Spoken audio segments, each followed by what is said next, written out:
drive for the injured Bobby Allison. Bobby Allison is in Lehigh Hospital.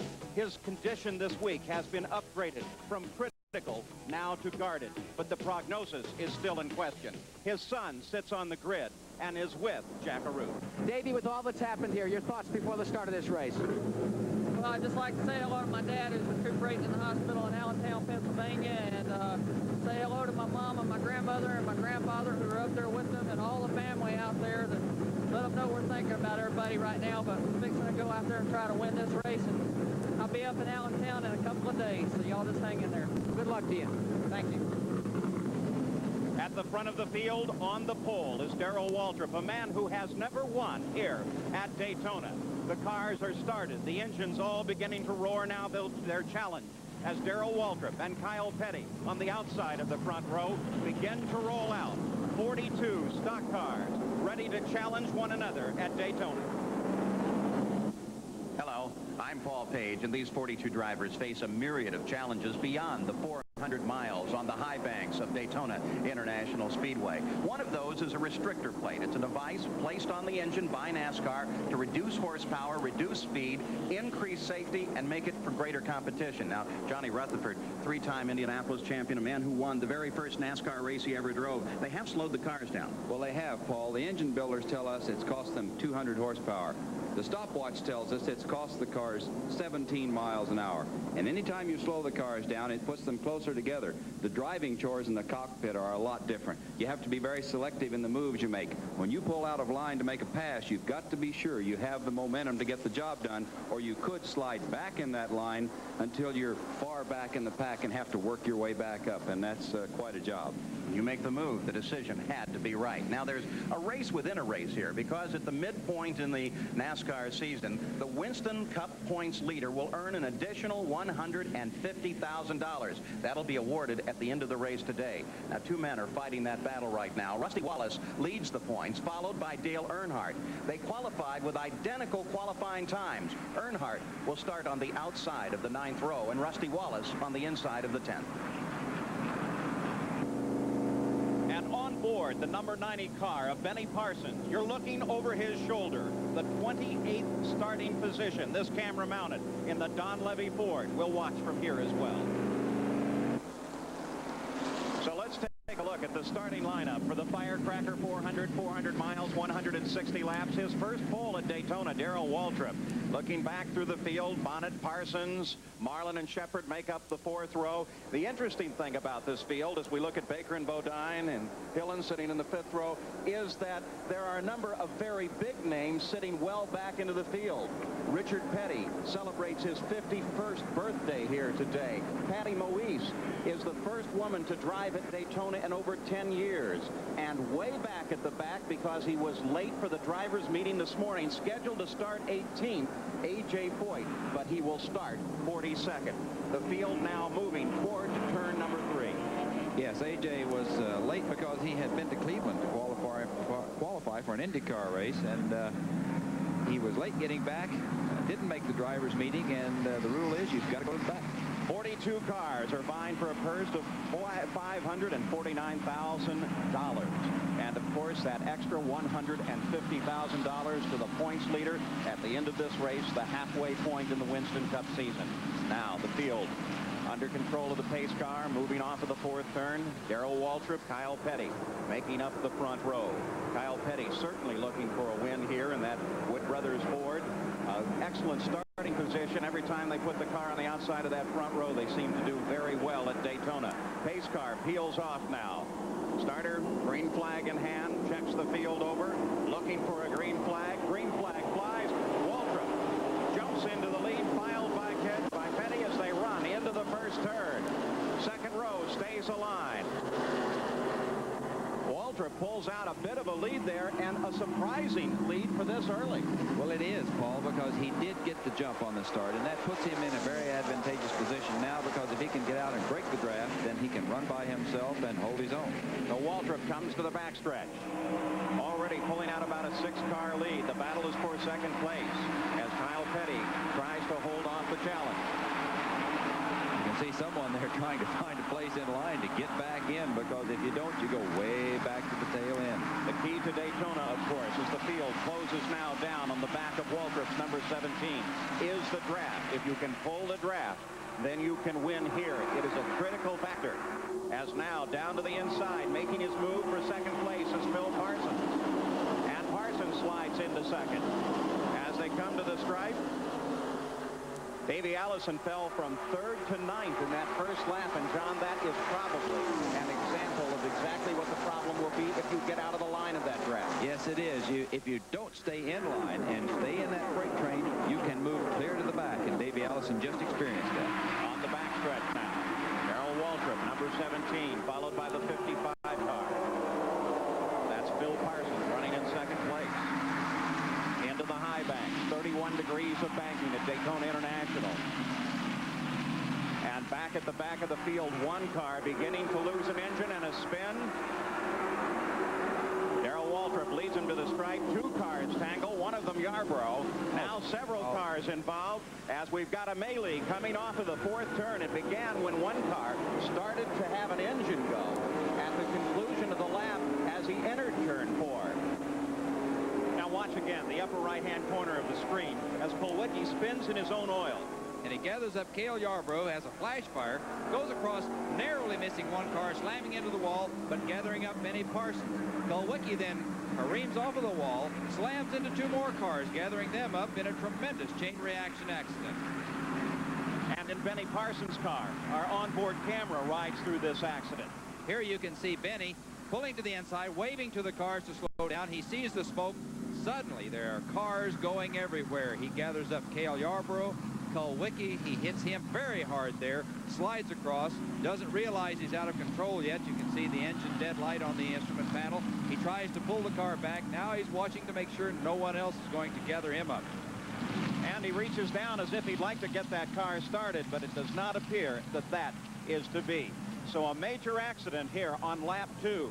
It's a wild, wild start here at Daytona for the Firecracker today on Wide World of Sports.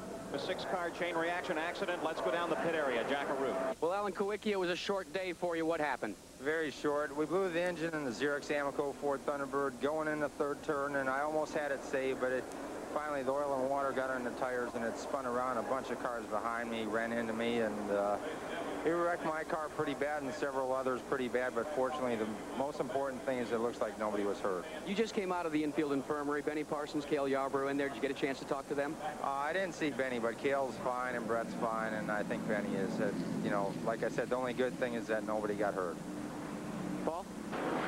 These 4 cars definitely out as a result of that accident when Kulwicki's engine blew coming off of 4. 2 others, the 68 car of Derek Cope and the 10 car of Ken Bouchard, are being worked on in the garage area with some hopes that they will get back into the race. So here's the top of the order. Waltrip followed by Parsons, Schrader, Shepard, and Bonnet as we're ready to come back to the green flag, again led by Darrell Waltrip. You know, those situations happen so quickly out there, Paul. If one car gets in trouble and gathers up, as in this case, 6 cars were out of the race just on the 2nd lap. We talked about the restrictor plate and how it inhibits power. And what about the possible effect on that in an accident like this as the green flag comes out? And it is Waltrip, followed by Parsons into the 1st turn. Ken Schrader in 3rd. Shepard sits in 4th place. Is it possible that some cars don't have enough power to get out of trouble? I don't think that's the case, Paul. Everybody's dealing with the same deck out there, so it's a situation where you've got to play it, and it was just an unfortunate incident where everybody got gathered up in a chain reaction. To the backstretch, Waltrip, the 17 car. As the top 3 put themselves together, Parsons, Schrader. Schrader closes in behind Parsons now. As Phil Parsons goes high, begins to make a challenge on Waltrip as they come off of 3 and in through 4. Waltrip hauls her down to the low side of the corner, goes through some oil dry from the accident. No problem for the car as now Parsons begins to forge ahead. He has a nose on Waltrip coming to the line, and then Waltrip going into turn 1, pushes back into the lead. Now they're side by side. Phil Parsons has been having an excellent year. He won a race at Talladega, so he is primed and ready. And of course, running on the outside like that, Darrell has a car that works extremely well around the bottom of this racetrack. So Phil is going the long way around and doing it the tough way. If he takes the lead, he will have earned it. The battle at the front of the pack of 7 cars up at the front of the field. But it is Parsons and Waltrip that fight. Modine now comes and sticks his nose into 3rd place at the moment. Schrader pushed to the high side. Bill Parsons in 2nd place now. The fight for 3rd at the moment, but really a fight for the top 7 places.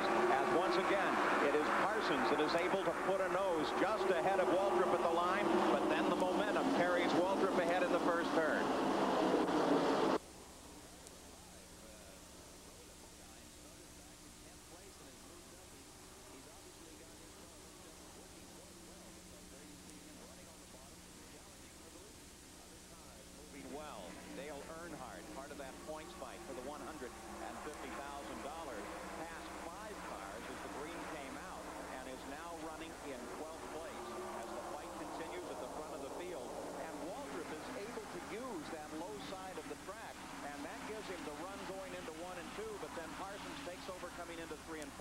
It really does, but you see the car moving to the left there. Parsons is now starting to show some gain. He's pulled out, and the reason for that is that Waltrip is running side by side back there. Now you see him start to fade back a little bit. The cars stay in line. They run much faster, Paul. When you get side by side, then they start dragging down, and you can see Parsons starting to inch ahead and get a little bit of daylight. And Darrell Waltrip drops back as now Phil Parsons leads at the Firecracker 400, followed by Ken Schrader. We'll be back with more after this. Back at Daytona, the Firecracker 400, where Phil Parsons leads it. There are 5 cars strung together at the front of the field. Parsons followed by Ken Schrader, Morgan Shepherd, Sterling Marlin, and Darrell Waltrip. Waltrip started on the pole, but he has dropped back into 5th place. For Phil Parsons, his 2 best NASCAR finishes were a win at Talladega and a 3rd place here in the Daytona 500 back in February. Let's go to the pits now and Jerry Punch. Well, Paul, possibly an early problem for Richard Petty. The King came through that crash a few minutes ago up in turn 4 and got a cracked windshield. Some debris flying has cracked the windshield. That's not the serious problem. His crew chief in Cousin Dale Emmons said they may have an oil leak. Now, NASCAR has been watching that car very closely. The car pitted. They had a puddle of oil beneath the car. So they're watching it, hoping it maybe it was a small leak, and they may have fixed it. But keep an eye on the King, Richard Petty. Petty, car number 43. Celebrates his 51st birthday today, and he said he hopes the second 50 years is better than the first, Johnny Rutherford. There is Richard Petty. Yes, Richard Petty, the king of this racetrack and of NASCAR. He does a creditable job anywhere he goes, and 51's not that old. And while we watch Richard Petty, we should perhaps mention that Kyle Petty, who started on the outside of the front row, has now dropped back to 10th place. The report is that he's dropped a cylinder and the car is only running on 7. Now again, if we follow the restrictor plate situation, if you have that problem happen, you're losing even more power, substantially more power, John. Yes, it makes the engine more critical because you're dealing with 200 less if you didn't have the, if you didn't have the restrictor plate, you'd have 200 more horsepower. So obviously when you take away any more than that, you have really got a problem. No change at the front of the field. Phil Parsons followed by Schrader, then Morgan Shepherd, Marlin, and Darrell Waltrip all running together. And these 5 have been smart enough to drop into line and use the aerodynamic advantage of one another. They're actually pulling each other along. Yes, it's like one car you got 6 engines, 5 engines there in one car because they're all staying together, sharing the same air, so to speak. But you can see the other cars in the second group, they're kind of all side by side, and that slows you down. We've talked about this restrictor plate. It is one of the rule changes that NASCAR instituted over the winter to slow the cars down, make them safer. There were other considerations as well. So Jack Arute takes a look at the NASCAR changes. The first modification is recessing the passenger side window. Now the second is adding 2 wind splitters across the roof of the race car. Now according to NASCAR officials, that will account for a 52% reduction in the lift when a car is sideways. But still, the major concern for teams and drivers is this, the carburetor restrictor plate. Now, how does a restrictor plate work? Well, imagine, if you will, that this is a cylinder in a race car engine. Now, combustion takes place when you have a mixture of fuel and air. When it burns unrestricted, it burns quite nicely and creates an awful lot of horsepower. But when you have a mixture of fuel and a reduction in air through the carburetor restrictor plate, it does not burn anywhere near as well. So when you have a reduction in combustion, you therefore have a reduction in horsepower, and that should slow the cars down here at Daytona. And several cars did get sideways during that lap 2 accident, so maybe that aerodynamic idea has now been tested in reality, and hopefully it works. Phil Parsons out in front of this field, and he's running laps at 190.4 miles an hour. In second place is Ken Schrader, followed by Shepard, Marlin, and Waldrop. And they run tightly together, and these 5 cars are beginning to run away from the 6th place car, which at the moment is Dale Earnhardt. The interval from 5th back to 6th is 3.1 seconds. We'll be back with more from Daytona after this. 55 Oldsmobile of Bill Parsons started 6th, runs in the lead. Darrell Waldrop has moved up to the front and tried to challenge, and now has dropped back into 4th place once again. In second place, Sterling Marlin, Morgan Shepherd runs in 3rd. So the front of the order remains about the same, but the leaders are now beginning to encounter some back marker traffic. And with that encounter, Dale Earnhardt is moving forward. Earnhardt started 20th. He is now running 5th and is trying to catch up with the 5 cars that are running in the lead pack. Now, Phil Parsons won at Talladega. We asked him, how much of a change has there been now? What effect has there been since you have moved to the victory circle? Well, I haven't been home much.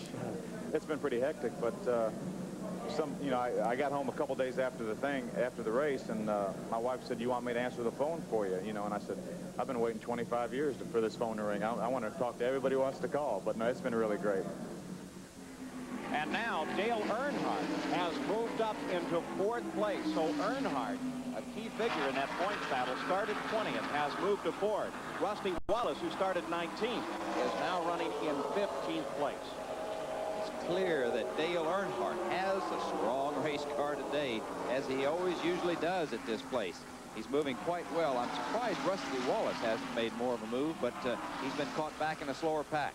Earnhardt sitting back on the bumper of the 33 car of Morgan Shepherd, and now running in 4th place. Just ahead is Marlin, and of course at the front of the pack is Bill Parsons. Bill Elliott's number 9 car, who started 34th, has also made his moves, and he is up and now running in 13th place. But the most spectacular move comes from the number 3 car of Dale Earnhardt, now running in 4th. Well, we've seen this lead group of 5 cars pull away from the pack, and then suddenly everyone in the back lines up, gets together, and catches them again. So it's quite a race.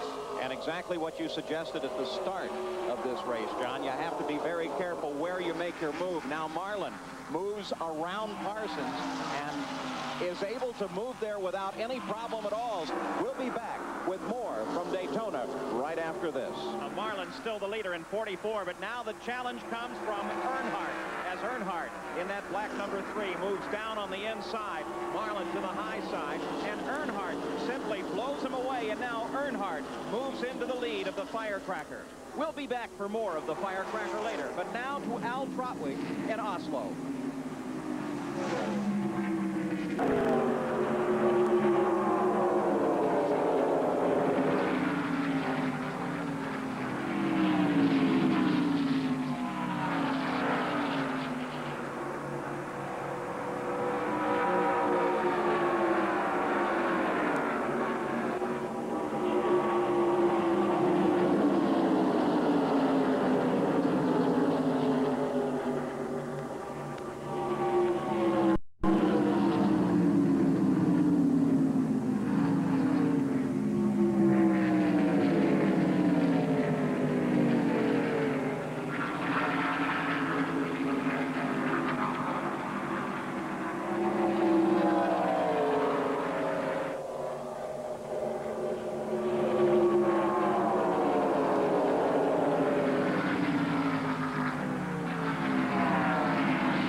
actually, Jackie, something broke in the motor. So now you're off to Cleveland, double duty this weekend. Right, we're off there in just a little while.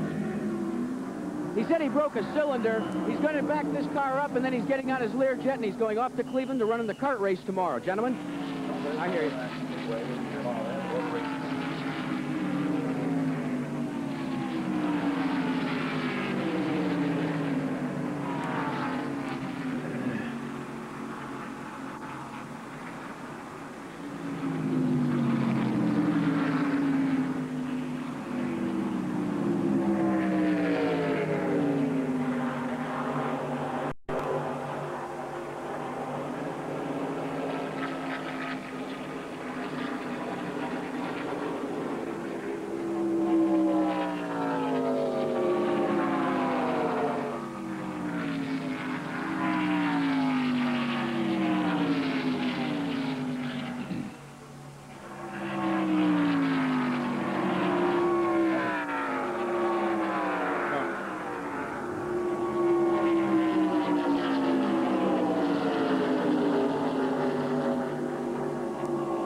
Here comes the leader to the pits.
Yep.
This is still viable.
board clear.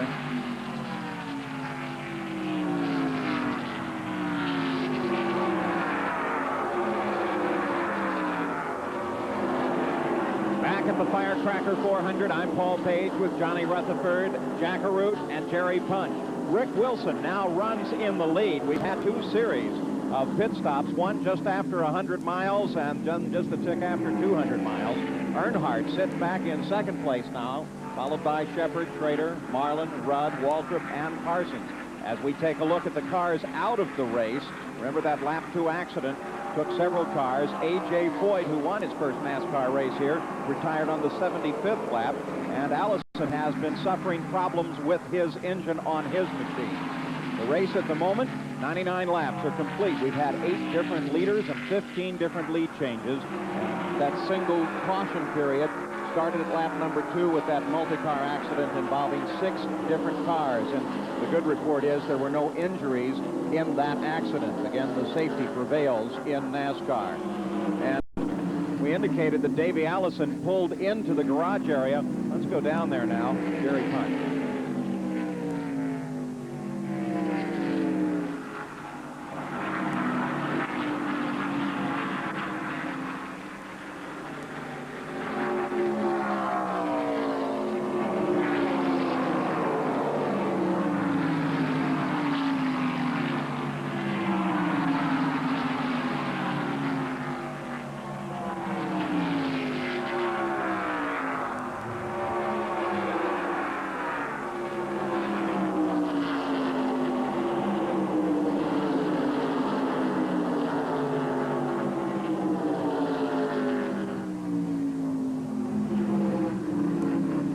They're running in 10th place is the 12 car of Mike Alexander. He is replacing Bobby Allison in that car. Of course, the concerns and the prayers of everybody here at Daytona ride with Bobby Allison, hoping for his recovery. And that has been the talk throughout the week, throughout the practice, concern for Bobby Allison. Mike Alexander, 135 pounds and 5'5" as he manhandles that machine around in 10th place. He finished 10th last week. Back to the leader now. Rick Wilson, as he runs out in front of this field, being chased by Dale Earnhardt. And then that all-important points battle now, with Earnhardt running in 2nd place. Rusty Wallace is back in 16th position. And in the points race, Earnhardt has now slashed his deficit. He came in here 130 points behind. He is right now 60 points behind. It's the first time in 3 years, though, that Earnhardt has come into this late race not leading the points, so there's still that fight with $150,000. Well, it's going to be quite a fight. Wouldn't you fight for 150 grand? I'll tell you, Rusty Wallace, I think, just has to finish this thing in a respectable position today, and he'll have the 150 grand. But still, the race is going on. And you know, Paul, it's been interesting to note to see that there's not the long drafting train. It seems like there's been clusters of cars, 5 and 6 maybe, running together, and 3 and 4 running together, but not the long 15-car train that we've been used to seeing here recently. So it's a different kind of a race, and there have been some like Rick Wilson who have asserted himself. He's strong. He's running very strong out there today. Rick Wilson right now behind Bill Elliott in the number 9 car, and the Ford and Oldsmobile hooked up there. And of course, Elliott is trying desperately to stay on the leader lap as the leader Rick Wilson set up right behind him. But Wilson seems content to stay in that draft and use it, as that's Mike Alexander down on the inside. Well, that's you know, it's a must. If they would get a yellow right now, that would put Elliott in the catbird seat because he would gain a lap back. Right now, he's fighting for that 1 lap, and that can mean the difference. So Bill Elliott just ahead of Rick Wilson. Dale Earnhardt out of your picture rides in 2nd place. Morgan Shepherd, the 33 car, rides in 3rd. This will be the last run. Morgan Shepherd in that car. Remember, he's replacing Harry Gant in the March 1 Racing Chevrolet. Gant broke his leg back in Charlotte and is scheduled to return in the Pocono race on the 24th of July. Rick Wilson, number 4, man from Barton, Florida, runs out in front of this field and runs all alone. As you suggested, Johnny Rutherford, we were looking for a lot of long strings of cars drafting, but several times today we've seen the leader, like we're watching Rick Wilson, really running all alone, really picking up the draft of some other cars that are not part of the serial. Yes, he's able to utilize the other cars. Right now he's having a bit of trouble with Bill Elliott trying to get by him, but he has not had problems to this point in just passing whoever he comes to. Rick Wilson picked up the lead just past the midway point of this race. Dale Earnhardt dominated in the early going, now rides in second place. We'll be back with more from the Firecracker 400 after this.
saving it.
Second green flag.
you figuring, Jer?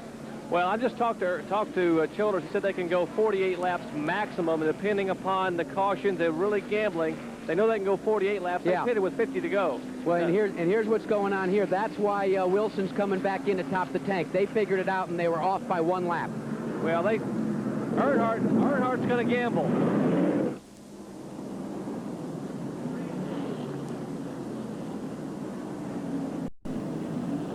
Yep.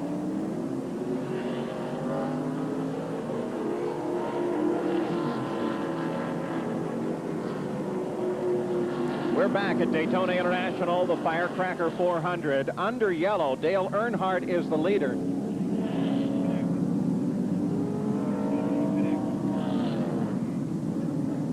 We're back at Daytona International, the Firecracker 400 under yellow, and they are coming back to green. The yellow came out. Quick little incident involving Ken Reagan, Johnny Rutherford. We watch here. Rick Wilson, car 4, was the leader. That's Reagan in the 77 car down on the inside. Yes, this is the classic, Paul. You see him getting pulled around. The draft of the cars, 2 cars going by a little quicker, pulls him around, and he does a very good job in maintaining control. I guess we'll be doing it again.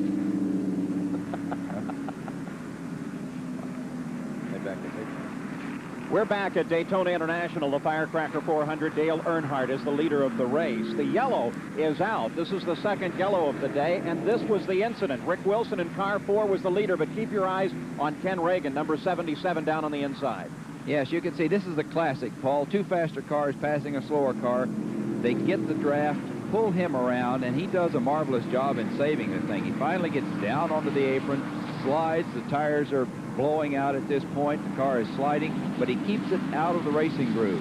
He's able to get off of the racetrack, get the car back under control, and drive it back to the pits for new tires. Back, drive it around, pick up some new rubber. So looking up to turn 4 right now, Dale Earnhardt will lead the race. Rick Wilson runs in second place, followed by Morgan Shepherd, Ken Schrader, and Sterling Marlin. Watching for green now.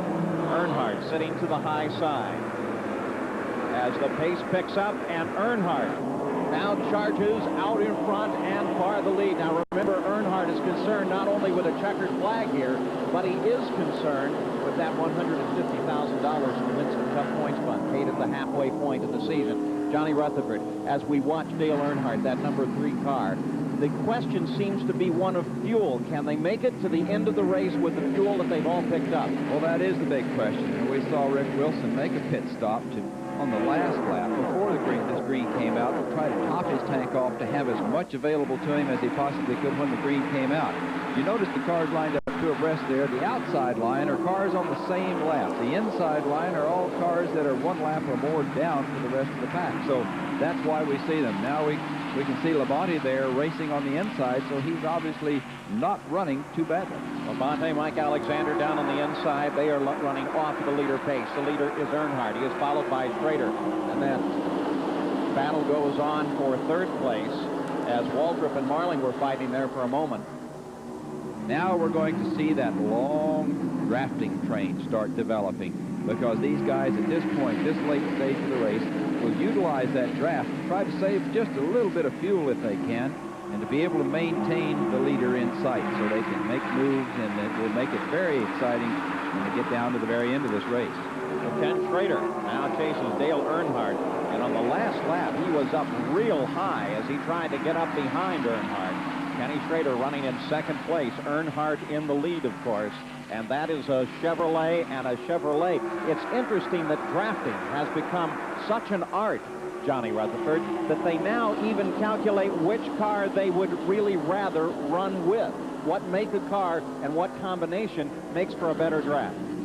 They've even gone into the wind tunnel with different body shapes to try to decide which ones will work the best for the ball. 117 laps are complete. The scheduled distance, 160 laps or 400 miles here at Daytona International. Dale Earnhardt out in front with Schrader in back and chasing. To turn 3 now. Earnhardt looking for another victory this season. 3-time Winston Cup champion. Past 2 years, 1 at Atlanta and Martinsville. Certainly would like to put a Daytona mark in this column this season, especially here. and especially if he can keep Rusty Wallace at bay in that fight for the $150,000. Wouldn't it be interesting to be able to read the guys' minds right now and to say, what are you doing, Darrell Waltrip? Are you going to run all the way to the end while everyone else makes a stop? Or what is going on, Dale Earnhardt? Are you, do you have the capability of staying up there? And he's obviously strong. He's run up front most of the day, so he's very good. So Dale Earnhardt leads it. Let's go down to the pits now, Jackaroo. Johnny Rutherford, I've got the answer for you as far as what's on Darrell Waltrip's mind. He's radioed into his crew and said, we're going all the way. Now, the longest they've gone is 47 laps. If he hopes to go without another pit stop, he'll have to do 50 this time by. Back up to you. Well, they've been averaging just over 169 miles an hour. The race record run at 173 miles an hour, but with just 2 caution periods, the average speed has been high. And, of course, the faster you go, the further you go, the more fuel you are burning. Yes, and that's why we're seeing this draft train. The cars all staying back there. Darrell Waltrip is obviously not concerned at this point with making any moves that's going to cost him any more drag than he has to have, so he can have an opportunity to be at the right place at the right time. Back at the front of the field, Earnhardt, chased by Schrader. Let's go to the pit, Gary Punch. Well, it's nail-biting time in the Earnhardt pit. They know they can go 48 laps. They feel comfortable they can make it 48 laps. They pitted on lap 110. That gives them 50 to go to the checkered flag. They asked Earnhardt, do you want to come in and top the tank off? He said, no, let's gamble. I've never won a Daytona. I need to win today. Earnhardt gambling to make it all the way to the checkered flag. All right, for Earnhardt, there is now 120 laps complete or 40 to go to the finish of the Firecracker 400. We'll be back with more after this.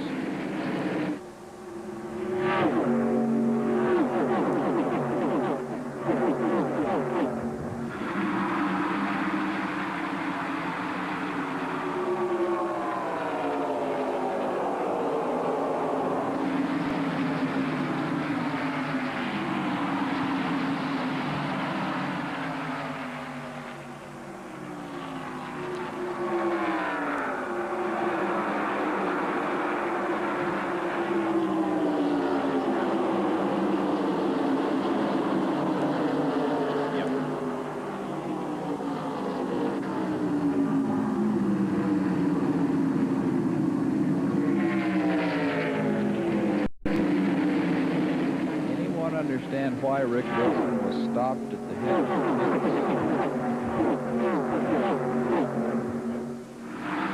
he's back mid-pack now in charge. All right.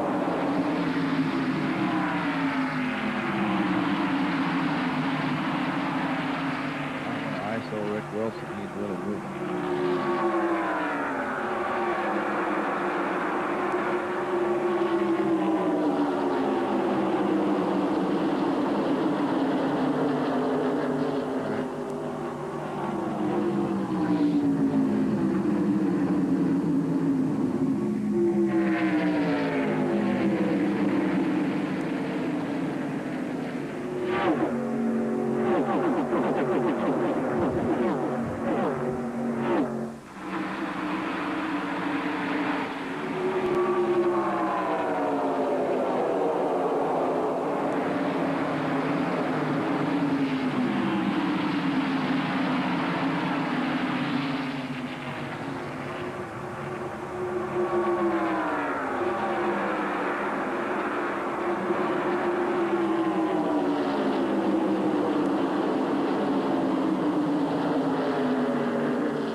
Back at the Firecracker 400, I'm Paul Page with Johnny Rutherford, Jack Arute, and Jerry Punch. 122 laps of the 160-lap scheduled distance now complete.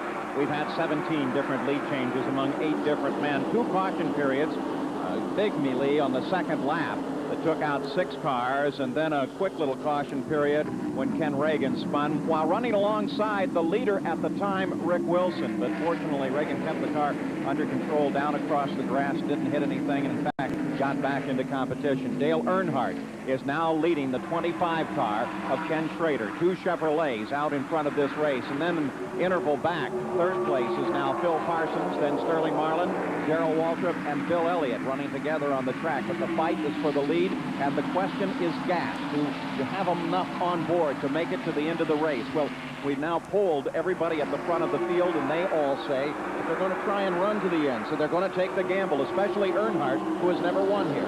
You know, the only thing that could really clinch the thing for them is to have a caution. No matter how long a caution it is, just enough to get them out of the throttle so they can save those precious few drops of fuel for the end of the race. So it'll be interesting now to watch and see if anything does happen, Paul, that will let them have that luxury, and then we'll see what unfolds. But if it goes green to the end of the thing, we're looking at a bunch of crossed fingers down there in the pits. A lot of prayers going to be said down there if they stay green all the way. Now, as we keep an eye on the front runner, Earnhardt, concentrate on Schrader. Schrader has never won in the Winston Cup. He finished first in a 125-mile qualifier here, but in 1987. And in that race, he nipped Bill Elliott right at the finish. The fight still at the front of this field. Yes, and we can see Phil Parsons moving up into third position there. He is on the move, and he's had an exceptional season this year with his victory at Talladega, so he's hungry. He knows what this victory is all about, and he would like to pay another visit to Victory Lane and have some champagne, I'm sure. But they're moving in. Darrell Waltrip is sitting right there in a spot to where if he has the plan he had laid out for himself. Schrader. Yes, Schrader comes around Earnhardt. Now, Earnhardt dropped down low on that previous lap, and Schrader picks up the lead, and you can see that the front runners have all now closed down and are all in attack position as Earnhardt drops back into second place. Parsons was up there challenging it well, and Schrader picks up the lead. Now here comes Parsons pulling up behind Earnhardt as Earnhardt comes to the inside of Ken Schrader. He's got the advantage of pulling Parsons with him. Bill Elliott is just behind, and then Rick Wilson. Elliott moved up into 5th place. His first time in the top 5 all day. He's really been struggling to come up to the front of this field. But now Earnhardt forges his way past. He started in 38th starting spot, so that's a pretty good move for Bill Elliott. He is asserting himself, moving now into 3rd position, past Bill Parsons, and I would have thought that Earnhardt might have been content to sit back there and draft for a little while, but that's not Darrell's nature, I guess. He's wanting to get out front and lead this thing. Dale Earnhardt leads the race. Schrader drops back to 2nd place despite that challenge that Schrader made for the lead just a few moments ago. And now running in 3rd place is Elliott, who has moved up to get ahead of Rick Wilson, and Phil Parsons, who was challenging at the front, has now dropped back to 5th. And that's what we talked about at the beginning of the race, and that is that the way this restrictor plate pulls your horsepower, if you get out of line and try to make a pass, that's exactly what will happen. Well, this is where we will see this long train start to develop. As it gets down toward the last few laps, everybody will start making their moves and making the strength, showing the strength that they have, and they'll start moving up. And we've got the same group that's been leading this thing all day running up front, so it'll be interesting. Before the race, the question to our race leader, Dale Earnhardt, what about these restrictor plates?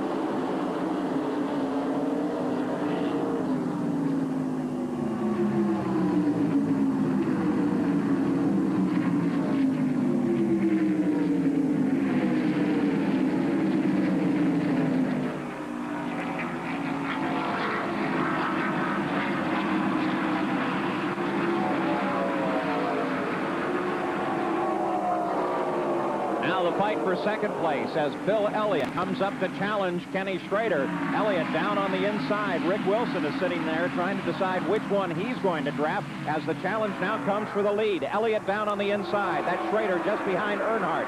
Slower traffic running just ahead as they work their way past. Elliott is now dropping back as Schrader takes advantage of that slower car and forces Elliott back into 3rd. Rick Wilson runs 4th. Well, that is really racing. And the yellow flag flies. No indication as the reason for the yellow, but John, this is exactly what we were talking about. If you get a yellow, it's going to give everybody a run to the finish. It certainly will, Paul. There, Sterling Marlin has had a problem. He's obviously brushed the wall. Reason for the yellow. Down in turn 3, and there he sits on the apron, dead in the water. So as Sterling Marlin, the 44 car, rolls to a stop, as Sterling tries to figure out what to do about his Oldsmobile, the rest of the pack races around to the line, and Dale Earnhardt looks like he is going to head down into the pit. So Earnhardt rolls down onto the pit road for a splash of gasoline, and I think everybody's decided that's probably the smart thing to do here. So as Earnhardt hits, Ken Schrader picks up the lead. We are under yellow. We'll be back after this.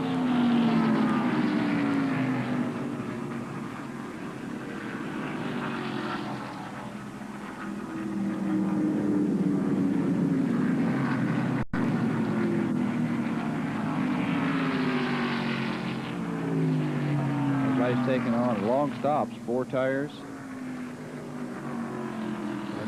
Earnhardt gets it. Waltrip gets away. Buddy Baker gets away.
We're back at the Firecracker 400 under caution. The reason for the caution is the 44 car, which now rolls down the pit road. Apparently, Sterling Marlin had his problems, got up against the wall coming off of the 4th turn. Let's go to the pits, Jerry Punch. Sterling Marlin just climbed out of the car. Sterling, what happened? Well, it looks like we cut a tire down going in 3, because the Piedmont under all those run good all day, and had a good shot there. Was in the top 5, and after it restarted, the car just kept pushing, and Jake thought it was chassis just too tight, and evidently we had a tire going down, and finally blowed out and hit the wall. Sterling, you were strong early on. Who is left? Who's the stout man now out there as far as Wilson or Earnhardt or any of the rest of the guys? Who's strong? Well, it's just going to depend on who gets where. These tricky plates, it's just almost impossible to pass. It's pretty close, but 3 car, 4, I don't know where the 9 come from, but 25, any of them also. Safety crew just picked up your car and moved it away. I guess they felt it's through for the day. No chance of getting back. They killed it. Sterling Marlin out. So Sterling Marlin, quick little brush with Destiny, and that brings out the caution, which ensures everyone will have enough fuel to run to the end of this race. Out in front of the pack, the 25 car of Ken Schrader will lead them back after the yellow flag. We'll be back with the finish of the Firecracker 400, but let's go now to Frank Gifford.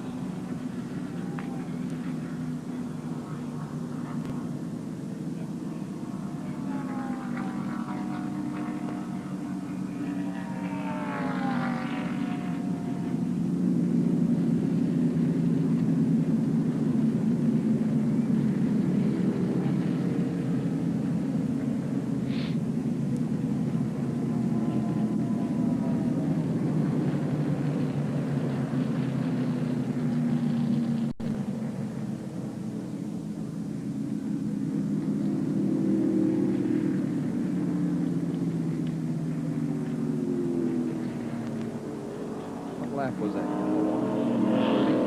30 even.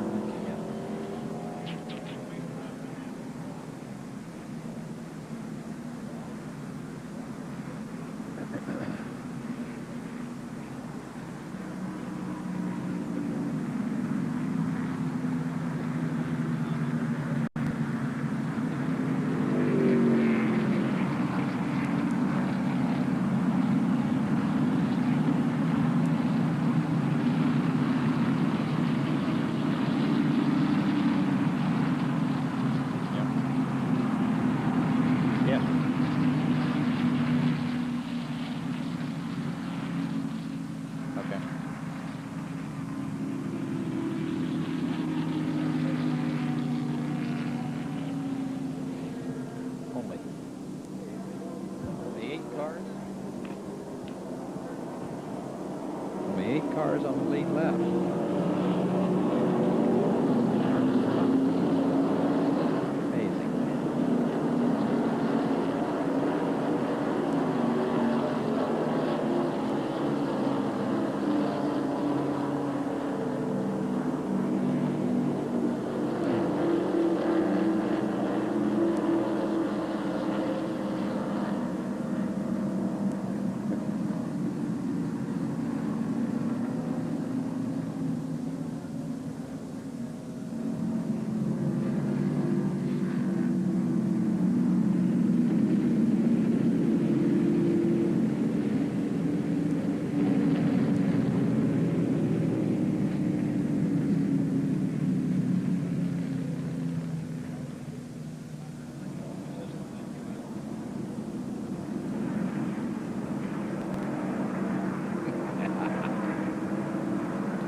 We're back at the Firecracker 400, working the 135th lap under yellow, but scheduled to come back to green very shortly. Ken Schrader leads the race, followed by Elliott, Wilson, Shepard, Dale Earnhardt. There are 8 cars currently on the leader lap. Buddy Baker in 7th, Phil Parsons running in 8th, and then Lake Speed is 1 lap behind the leader, followed by Greg Sachs. 135 laps being completed now, 8 different leaders. And, of course, the race average with the cautions is slowed down to 164 miles an hour. So Ken Schrader eyes the green flag. Green flag is out. Earnhardt makes a move, back running in 5th place right now as he tries to work his way up to the front. Bill Elliott runs in 2nd, but eyes on the number 3 car, that black machine of Earnhardt, as he pulls up behind Rick Wilson and tries to find some racing room on the high side. This is where you definitely want to get in that line, Paul. You can't get caught down low because the outside line will drive away from you. So you have to find a niche in there, move in, and then start working your stretch. And Schrader, the Chevrolet, by the way, the car that he drives was a car that served Tim Richmond very well, winning the '86 Firecracker in that same automobile. The number 25 car, the number 9 Ford of Elliott just behind as Elliott closes up. Then Rick Wilson, the yellow number 4, is actually the car running in 3rd, but the challenge for 3rd is with Dale Earnhardt down on the inside. Earnhardt running alone, no draft to his advantage here. Well, that is amazing that Bill Elliott has come from 38th spot, running in 2nd. So smooth, so quiet. That's just kind of the way Dollar Bill does it. He just moves in there and asserts himself. 1st and 2nd, Schrader, Elliott, and Dale Earnhardt continues his challenge with Rick Wilson for 3rd place. Wilson has 3rd at the moment. This is really dicey running because you have all of the cars lined up very close together. The air is all but clean. It's making your car buffet around and bump around, so you've got to be very cautious so you can recognize any part of the car, anything that gets out of shape. And, you know, you're running in there, you don't know for sure because it's bumping around so hard. And this is the time when you have to make all of the shots count. 1st is Schrader, followed by Elliott. Interestingly, The two leaders are running just over 189 miles an hour. Interesting because Bill Elliott qualified at 184 miles an hour. So at this moment, as Elliott goes for the lead, he is actually racing 5 miles an hour faster than he qualified. And Elliott, followed by Wilson now. As Elliott pulls Wilson up into second place, Elliott takes the lead. There was a chance where they hooked up together. Rick Wilson has been running strong all day. We have watched him a number of times move out into the lead and get out by himself and just run alone. So he got in behind Elliott and kind of pushed, I'm sure, and went right on by. And looked like they're hooked up, making a little daylight. Earnhardt trying to run alone. It didn't work for him, as now Earnhardt drops back into the pack. And Elliott sits out at the front of the field. Then Rick Wilson and Darrell Waltrip makes his move up and picks up third spot in that battle with Earnhardt as Earnhardt drops backwards. I think Darrell Waltrip might be the sleeper here. He's been running extremely well all day. He's been staying right there in striking position. So now we'll see. He'll hold this position, I'm sure, and make his move when it counts. There was an indication at one point that Darrell Waltrip would try and play the tactical game and hopefully go further on his tank of gas than anybody else, and then he made a stop right in schedule with everyone else. So if that was the game plan, it looks like they pitched it out the window. Nevertheless, there is no factor with fuel now. It is a run to the finish of this race with 138 laps complete. First is Bill Elliott, then Wilson, and then Darrell Waltrip. This group of cars is very evenly matched. I would have thought at this point that Dale Earnhardt might have pushed his way up to the front a little bit. But here again, the restrictor plate comes into play, and you can see that everyone is kind of settling down, feeling their way around. They don't want to move out of that line and shuffle back, so they've got to hold on until it counts. Darrell Waltrip currently running in third place. Said at the beginning of the day that if he has a routine day, then he'll win the race. So a confident Darrell Waltrip runs in third place right now. As you look at his number 17 car, that's the 25 car of Schrader that's receiving the challenge by Earnhardt. And look at Earnhardt as he pulls up alongside Schrader, past Waltrip, and into third place. Well, so much for my guess about Earnhardt. There he goes. He's set back there and figured out his plan of attack. Figured the weaknesses, moved up, and now he's going to put himself into position to be in the right place at the right time. So Earnhardt in a Chevrolet that has proven to be very, very strong, running alone, now moves into third place, and behind Rick Wilson, the leader of the race, is Bill Elliott with just 20 laps to go. We'll be back with more after this.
at the Firecracker 400. 145 laps are now complete. Bill Elliott is out in front, a man who has twice won the Daytona 500 on this very track. He's been chased by a man who has never won, Rick Wilson. As we take a look at the top of the order, the top 8 cars are all running on the leader lap.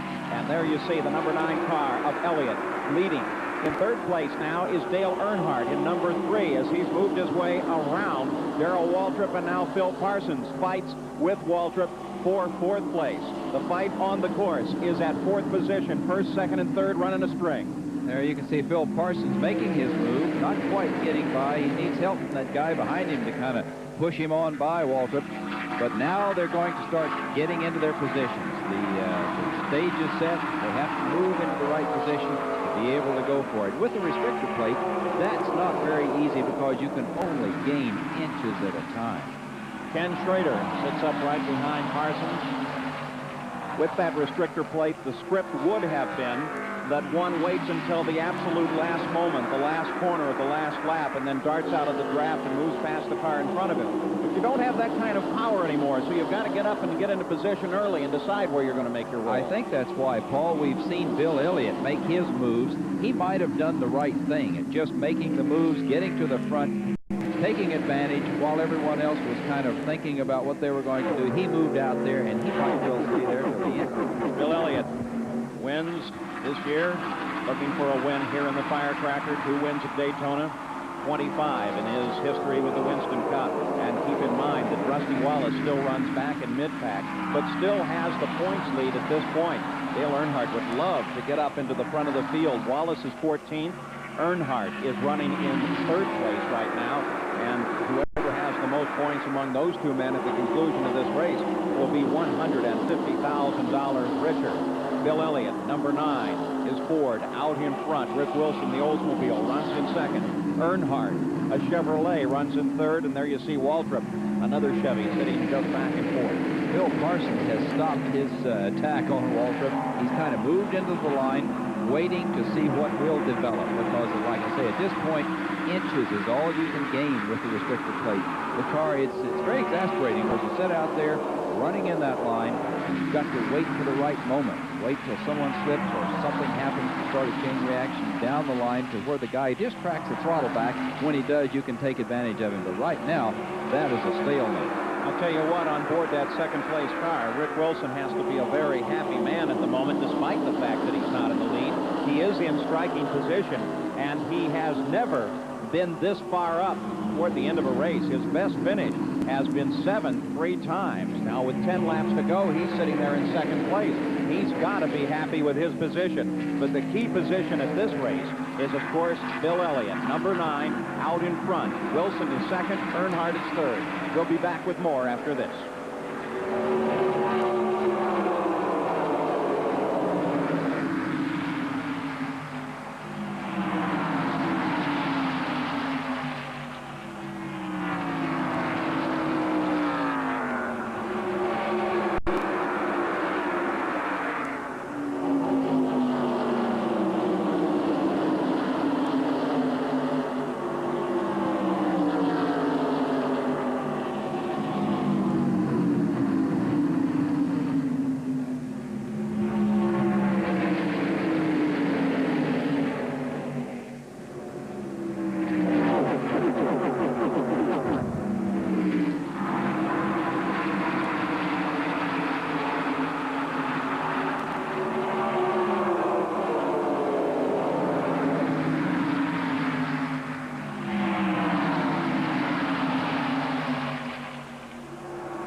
We're back at the Firecracker with just over 4 laps to go. Now they come across the stripe. 4 laps to the finish of this 400-mile run. In first is Bill Elliott. Rick Wilson sits in second. Dale Earnhardt and then Darrell Waltrip. But Earnhardt and Waltrip are taking a hard look at how to get past the first 2 place cars. And they're hooked up and they've been working together.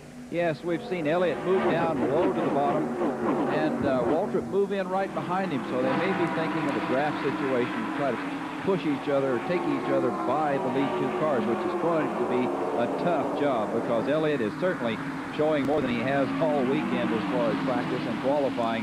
Came from 38th starting spot and is now leading this thing, and Rick Wilson is putting his best ever show together. Earnhardt's tried that move several times in the past few laps where he drops out of the line all the way down to the low side. Johnny, is he testing to see what he can do on perhaps the last lap? I think he wants to see if his car will stick down there, and he's showing Waltrip that it will. So he may be issuing an invitation to Darrell. Come on, let's see if we can go by these guys. So it'll bear watching. That's Phil Parsons, the number 55 car that runs in 5th place right now.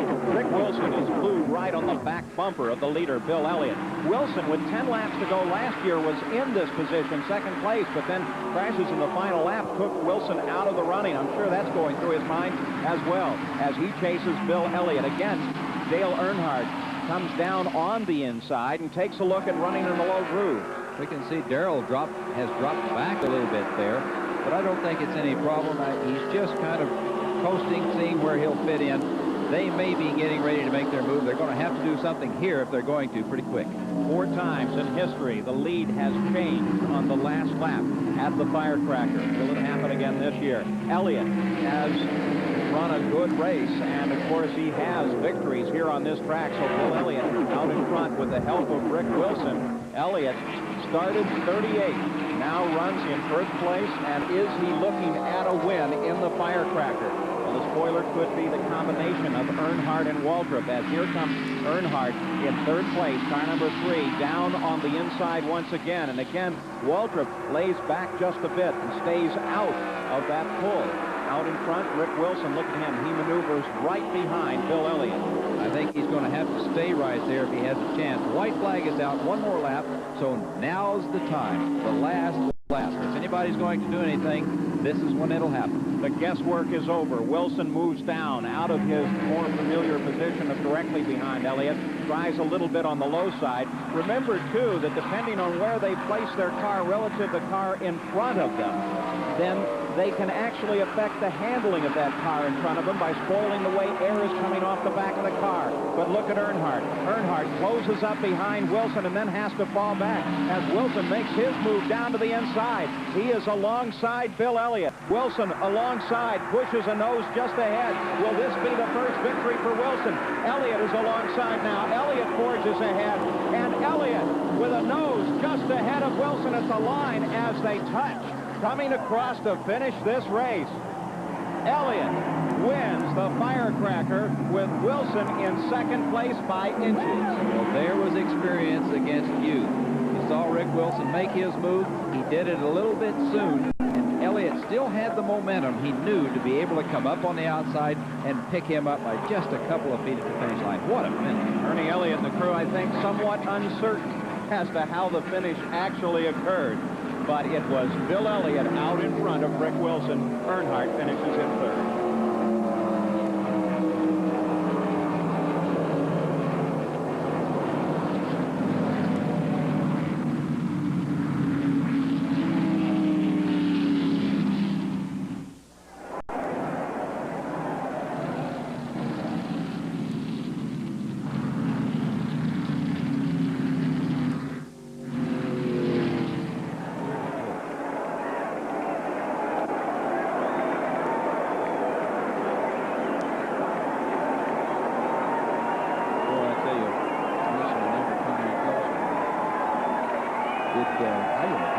Phil Parsons did a bonsai and did him?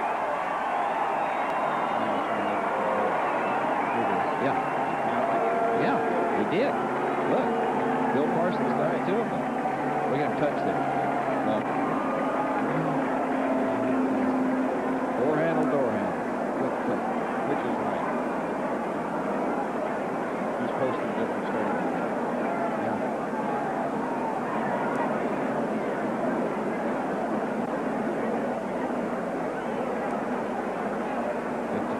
he finished third. That's 2 third places. Yeah, 2 third places for Phil Parsons this year. Yeah, Harley.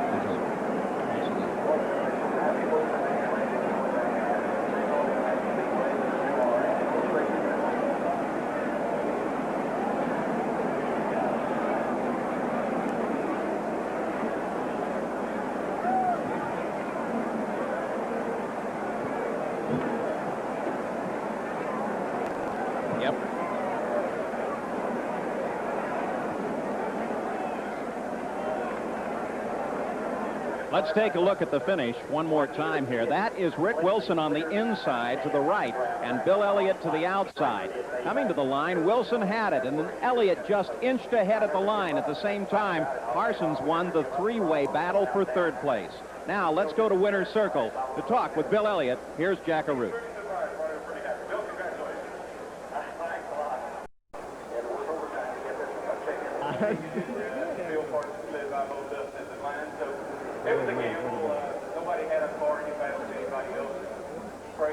Yeah. Well, Bill Elliott, you came from the back of the pack, but you had to stave off Rick Wilson. A lot of yellow paint on the car in that last lap. Well, it got pretty hairy there at the end, but I knew he'd be the car to beat because with him behind me, I could run pretty good. The only thing he did was he made his move a little bit too early, and he didn't get a good enough run and go, but still he almost beat me. If the finish line had been on at the exit of the trial, he'd have beat me, but you know, that's the way it goes. The car just picked up enough to pull back past him, and he wasn't able to pick it back up quick enough. Hard work all day, or did you have a feeling that you were going to be able to take this one home? About 100 laps in the race, I had no idea because I was almost a lap down. We blistered one tire. It seemed like what started out bad got worse, but then the last 50 laps, it just got better and better. When the 4 car got behind me and we saw we could run quick together, you know, then he helped me. That's all there was to it. He helped me to get to where I'm at. Well, Jerry Punch is with the other combatant on that last lap. Jerry? Well, red paint on the side of this Oldsmobile for Rick Wilson, the hometown driver from nearby Bartow. And Rick, did you make the move a little bit too early? Well, I might have it. You know, the car was running awful good. Bill couldn't run a lick by himself, but I could run, with me and him hooked together, we could run real good. I just waited and waited the last lap, and I thought I'd made it, but I thought Earnhardt was going to go with me. That was my big mistake there. He's been going to the bottom, and I thought he would go, and if he did, I could have beat him. And I pulled up beside him, and until we got all close to the finish line, I thought I had him, but Ford just started pulling. But I want to say the Kodak Fan Motherville team done a great job today. They kept me up front. The car worked great, and this is our best finish, and just thank the Lord for a safe race. Rick Wilson finishing second here at Daytona.